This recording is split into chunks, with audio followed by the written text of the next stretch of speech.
Disney Plus, Star Wars, The Mandalorian, Episode 3, The Sin, Baby Yoda, he gets new armor, I'm wearing a suit, let's do this.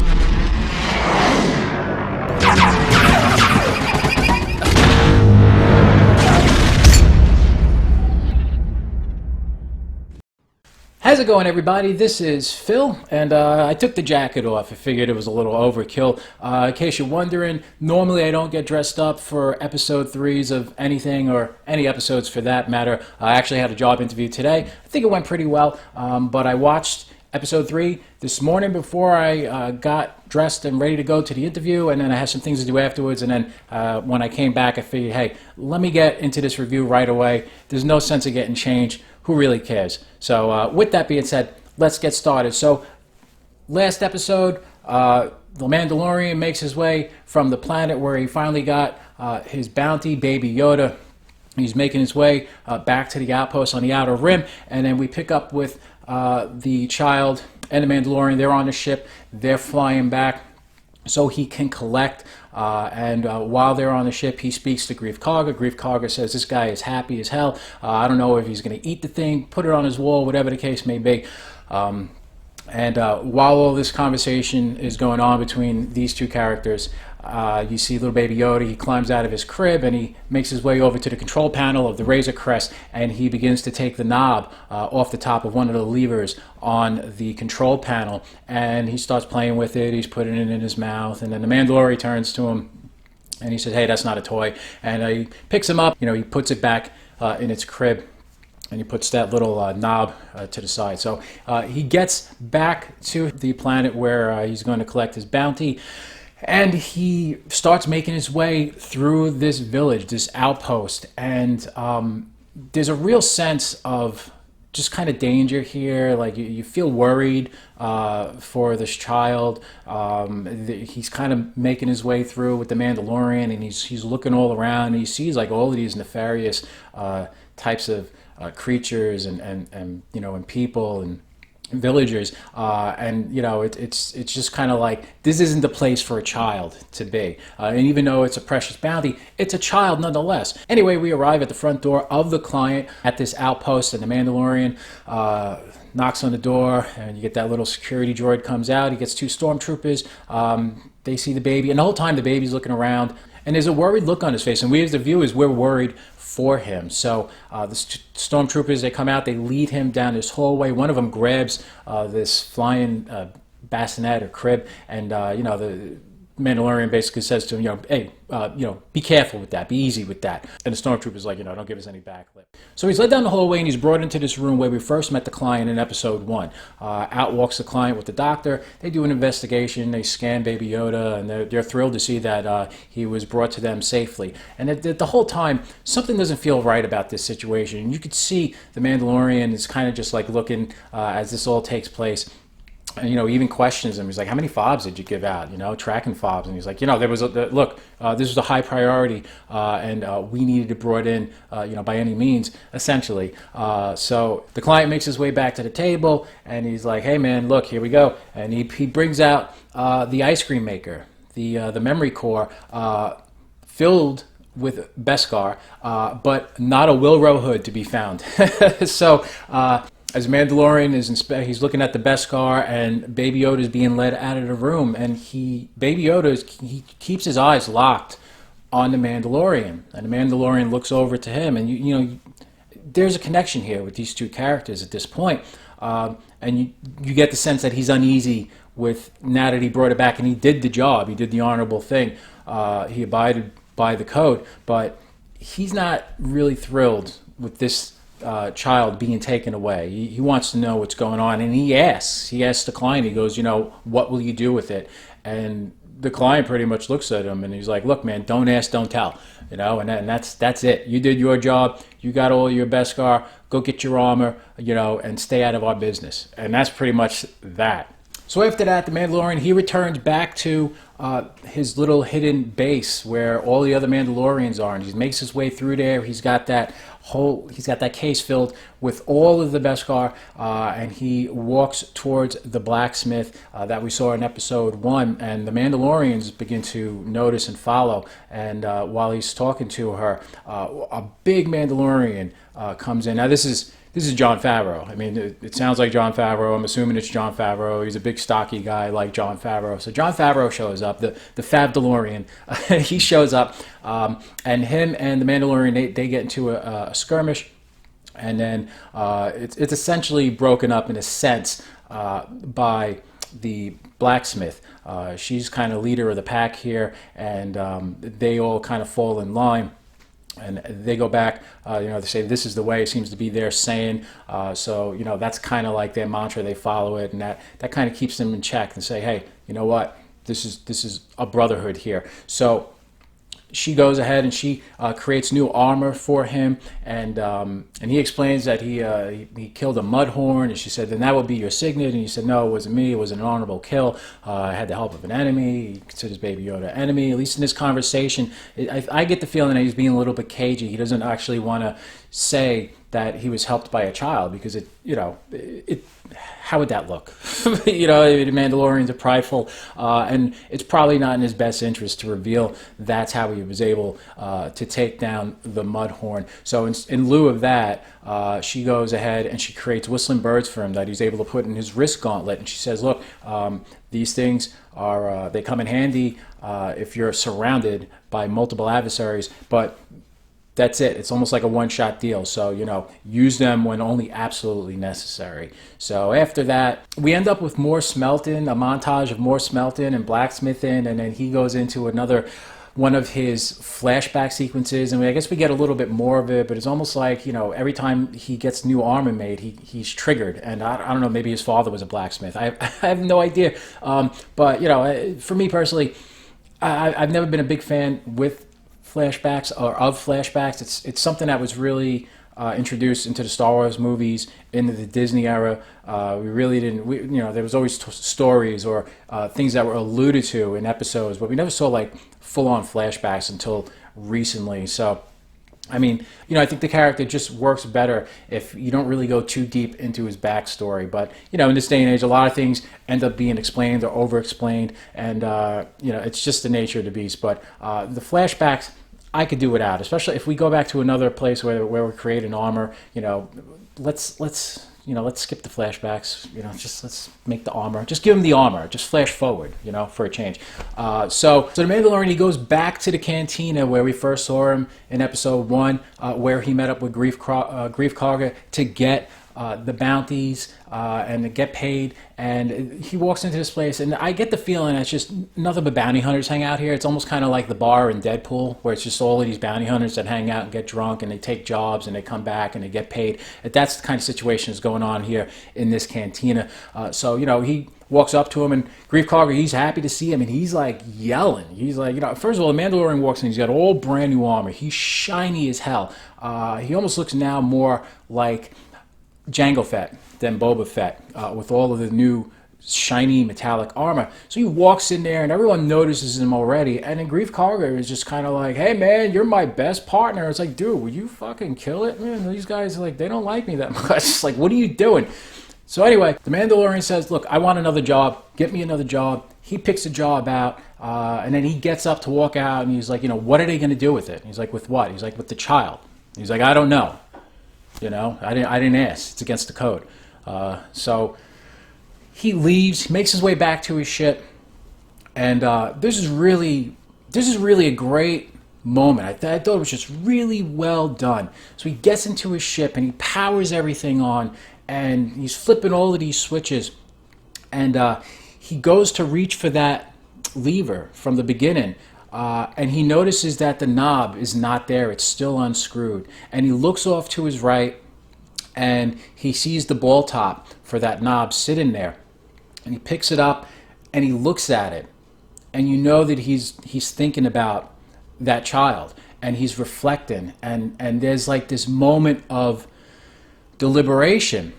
And he pulls his hand back, and he kind of comes back, and the music here, it's just perfect because there's no dialogue, right? And this is visual storytelling. This is something that George Lucas excelled at in the original trilogy, and here we have it. The callbacks are one thing that's really nice, but some of the style, the way that they're presented is stylistically, when characters are introduced or when there's something going on, an emotion needs to be conveyed, they do it with music, they do it with dramatic camera angles, they do it with body English, and there's no need for messy dialogue. And the camera starts to slowly move in on the Mandalorian and close in on him, and you know that he's thinking, he's deliberating, and there's conflict, and he's trying to figure out, like, should I or should I not help this child?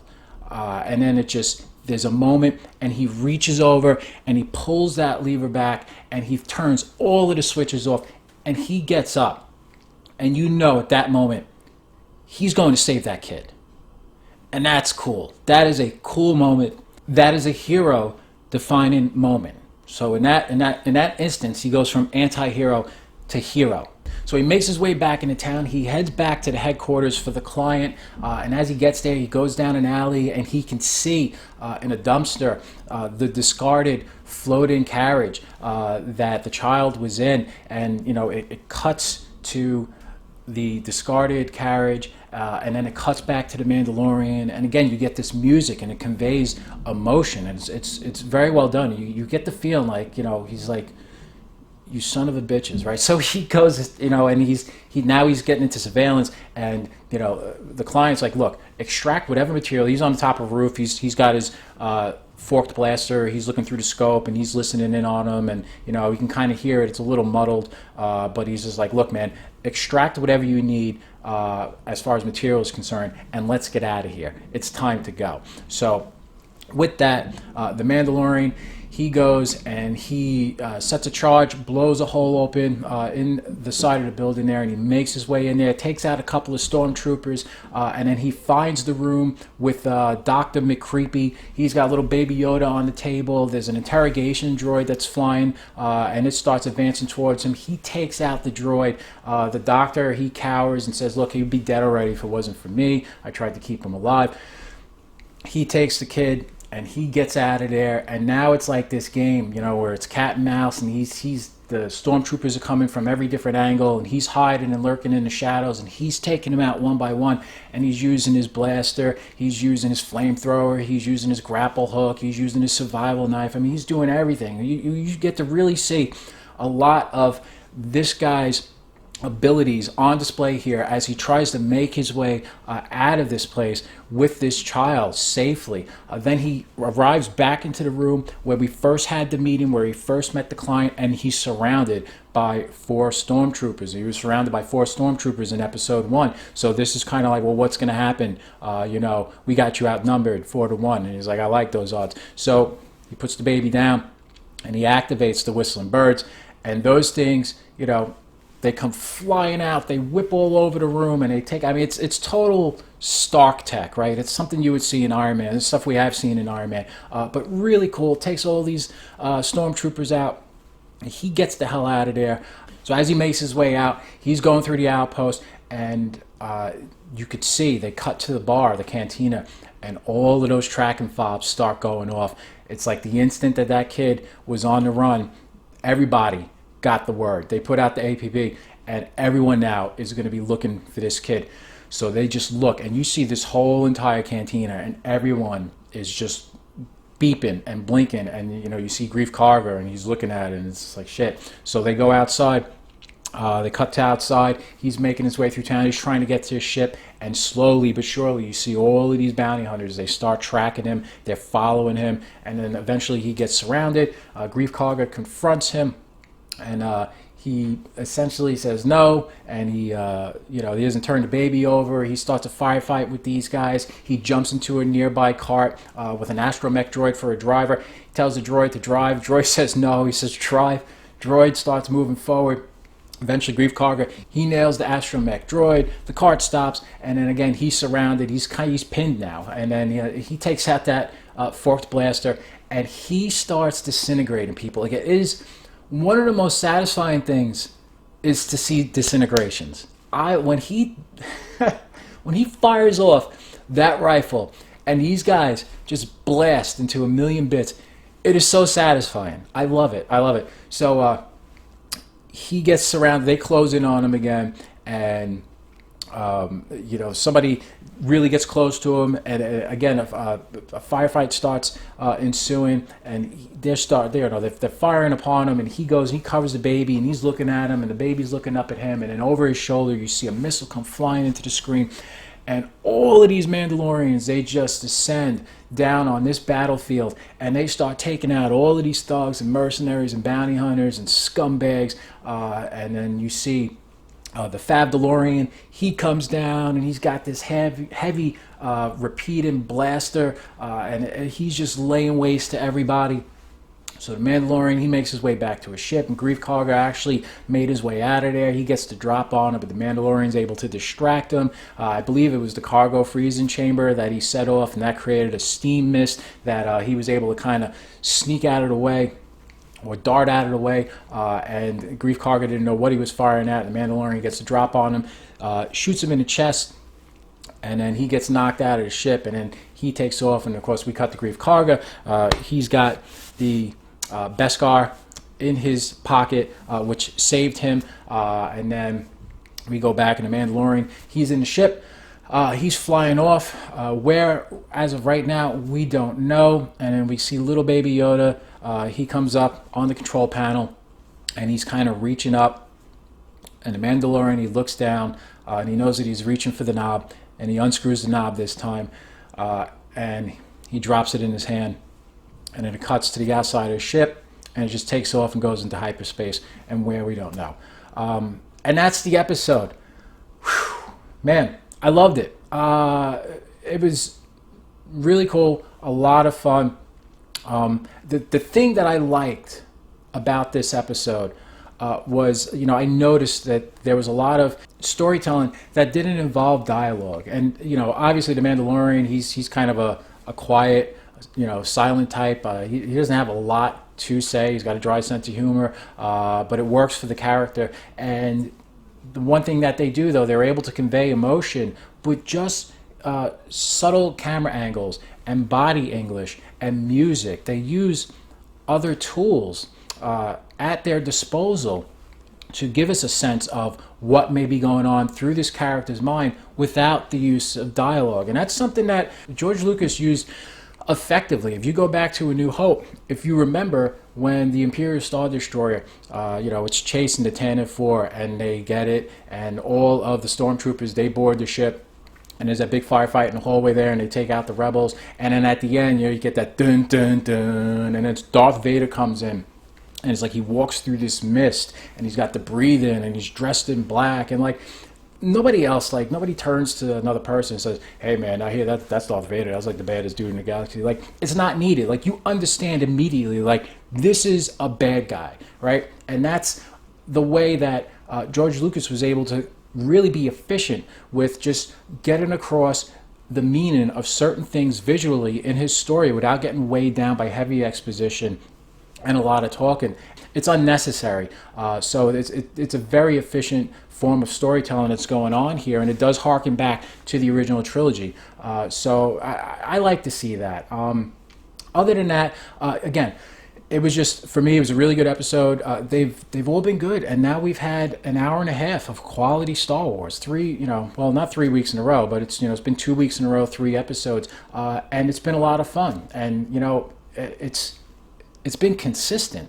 It's been consistently good. Now you can nitpick at it, and you could say certain episodes were better than other episodes. At this point, you could rate them higher or lower, but there's been a level of consistency there. And nobody has been mocked, and there's no subversion of expectations, and it's sound quality storytelling that feels like it's got a place in the Star Wars galaxy. These types of things, this is what the fans want from Star Wars. At least I myself as a fan, I want these types of stories. I want something like this that feels like it belongs in the Star Wars universe, that it doesn't really have any agenda. I know people keep saying to this day that they're going to take the mask off, it's going to be a woman. It's not going to happen. I know people are worried about Gina Carano coming in. Well, we'll see. We'll cross that bridge when we get there. right now, I haven't had any reason to really have a feeling that this is going to go off the rails. But you know what? With 3 episodes in, it's been really good. We got 5 more episodes to go, so it needs to make it through the whole season to prove its worth. But we've got essentially at this point a sampling, a third of this series now, and it's been a pretty good third. This whole story that we got in these 3 episodes, this hour and a half made-for-TV movie, it was pretty good. It was enjoyable. It was fun to watch. It had great callbacks, and it felt like Star Wars to a lot of longtime fans. And for a lot of people, they're saying it's the best Star Wars. Some of them since the original trilogy.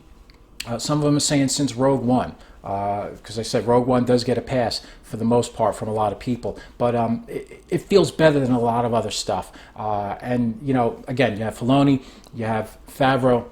They seem to just know what they're doing. They're competent storytellers. They respect the source material, and they're trying to do their best to give the fans something that they want, because they themselves are fans, and these are the type of stories that they want to see. So anyway, guys, let me know how you liked episode 3 of The Mandalorian. Top to bottom, I'm really enjoying this. I'm having a lot of fun with it. Let me know what you guys think down below. And, you know, if you can, hit the like button. If it's your first time here, please consider subscribing. I will talk to you guys sometime soon. Have yourself a great weekend. Take care. Be happy, be safe, be healthy. Bye-bye.